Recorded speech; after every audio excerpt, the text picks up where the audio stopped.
शिक्षा गैर बराबरी जैसे अंधकार को छांटकर न्याय, विवेक और संप्रभुता जैसे प्रकाश को फैला दिया।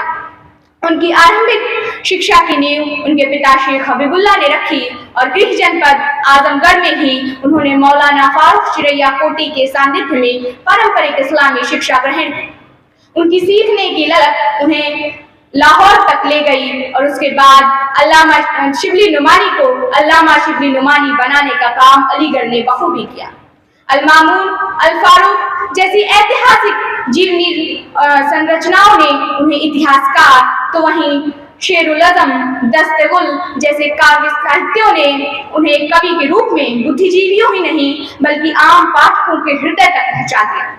वे एक बड़े शिक्षाविद के रूप में प्रसिद्ध हुए। शिक्षा के महत्व पर बल देते हुए शिबली कहते हैं कि इसका उद्देश्य सिर्फ ग्रेजुएट की डिग्री प्राप्त कर नौकरी पाना नहीं, क्योंकि इस तरह की प्रवृत्ति शिक्षा के प्रगतिशील अभिप्रायों को हतोत्साहित कर देती है। अल्लामा शिबली नुमानी इस्लामी पारंपरिक शिक्षा के साथ साथ वैज्ञानिक आधुनिक शिक्षा की जरूरत को समझते थे। इसके लिए उन्होंने काम भी किया और इसके परिणाम स्वरूप नदवतुल उलमा की स्थापना हुई, जिसमें अल्लामा की अहम भूमिका रही।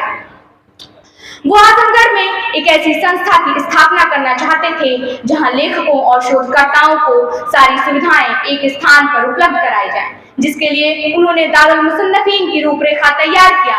लेकिन दुर्भाग्यवश उनके जीवन काल में इसकी स्थापना नहीं हो सकी। लेकिन उनके शिष्य सैयद सुलेमान नदवी और हमीउद्दीन फराही ने उनकी मृत्यु के 3 दिन बाद 21 नवंबर 1914 को आजमगढ़ में दारुल मुसन्नफीन की स्थापना की, जो आज आजमगढ़ के सर का ताज कहा जाता है।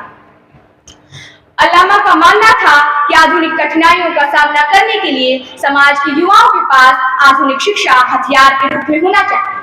शिक्षा के साथ साथ सक्रिय राजनीति के प्रति सजग और जागरूक होना चाहिए। शिबली के अनुसार राजनीति के अर्थ तथा उसके कार्यक्षेत्र का मूल्यांकन प्रशासन तथा शासन की गतिविधियों में जनता की सहभागिता के आधार पर किया जाना चाहिए। राजनीति कोई मौखिक उदागर नहीं, अपितु इसका उदय प्रचंड राष्ट्रवादी भावना से प्रेरित है। उनका प्रगतिशील राष्ट्रवाद धर्मनिरपेक्षता से भरपूर था, इसीलिए वे चाहते थे कि देश की हिंदू मुस्लिम जनता एक बैनर तले आए और स्वराज के लिए साम्राज्यवादी ताकतों से एक होकर लड़े।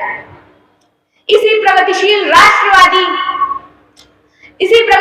और राष्ट्रवादी व्यक्तित्व का प्रभाव था कि उन्होंने सन 1883 में आजमगढ़ में नेशनल स्कूल की स्थापना की, जिसके प्रांगण में बैठकर आज हम ये चर्चा कर रहे हैं और ये आज शिबली नेशनल कॉलेज के रूप में पूरे विश्व में जाना जाता है। विक्टर ह्यूगो ने कहा था, वो जो स्कूल के दरवाजे खोलते हैं, जेल बंद करते हैं, और सुंदर संयोग है कि जिस व्यक्ति का जन्म उस दिन हुआ जिस दिन आजमगढ़ की जेल तोड़ी गई थी, उसने अपने जीवन काल में पढ़ने पढ़ाने के लिए कई ऐसी संस्थाओं और स्कूलों की स्थापना कर जेलें बंद कर दी। आज हम यहाँ सिर्फ अल्लामा शिबली नुमानी और उनके कामों को याद करने के लिए इकट्ठा नहीं हुए, बल्कि उनकी उस वैचारिक विरासत की दिशा पर भी चिंतन करने के लिए इकट्ठा हुए। इसमें कोई प्रश्न उत्पन्न नहीं होता कि अलीगढ़ मुस्लिम यूनिवर्सिटी, नदवतुल उलमा, दारुल मुसन्नफीन और शिबली नेशनल कॉलेज उनकी उस विरासत को मजबूती के साथ आगे बढ़ा रहा है। लेकिन जब हम विश्व में फैली हुई अहिंसा और युद्ध को देखते हैं तो उनकी कमी खलने लगती है। याद आता है वो सन 1875-76 में चला रूसो-टर्किश युद्ध, जब युवा शिबली तुर्की के लोगों की मदद के लिए जी जान से कोष एकत्रित कर रहे थे। अगर आज वो होते तो चल रहे फलस्तीन और इस युद्ध को लेकर चिंतित होने के साथ साथ चिंतनशील भी होते, लगातार लिख रहे होते, पढ़ रहे होते, बोल रहे होते और उसको रोकने के लिए कार्यरत होते।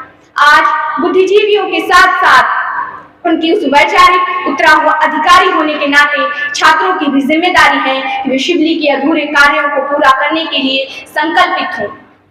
हम हर साल उनको श्रद्धांजलि अर्पित करने के लिए शिबली डे मनाना भी चाहिए, लेकिन अल्लामा शिबली को सच्ची श्रद्धांजलि उनके सपनों की दुनिया का निर्माण करके ही दी जा सकती है। और मैं उनकी उसी सपनों की दुनिया को साहिर लुधियानवी के शब्दों में रखते हुए अपनी बात समाप्त कर रही हूँ कि जब मनहूस समाजी ढांचों में जुर्म न पाले जाएंगे, जब हाथ न काटे जाएंगे, जब सर न उछाले जाएंगे, जब जेलों के बिना दुनिया की सरकारें चलाई जाएंगी, वो सुबह हम ही से आएगी, उस सुबह को हम ही लाएंगे। बहुत बहुत धन्यवाद।